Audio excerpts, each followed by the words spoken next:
میدان حشر میں حساب و کتاب کے بعد مومنین اس جنت میں پہنچ جائیں گے جس میں موجود نعمتوں کا تصور انسان اس دنیاوی زندگی میں کر ہی نہیں سکتا، اور گنہگار لوگ آگ کی وادیوں میں پھینک دیے جائیں گے جہاں وہ ہمیشہ جلتے رہیں گے، اور کھولتا ہوا خون اور پیپ جہنمیوں کا مشروب اور تھور زہریلا کانٹوں والا درخت ان کا کھانا ہوگا۔ نعمتوں میں بیٹھے ہوئے جنتی لوگ دوزخیوں سے سوال کریں گے، ماں سالہ کا کم فی سقر، تمہیں کس چیز نے دوزخ میں پہنچا دیا ہے؟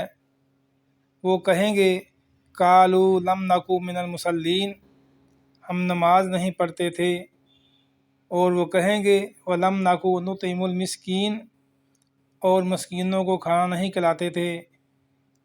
دوزخ میں لے جانے والے بے شمار اسباب میں سے دو یہ بھی ہیں، نماز نہ پڑھنا اور وسائل کے ہوتے ہوئے مساکین کو کھانا نہ کھلانا۔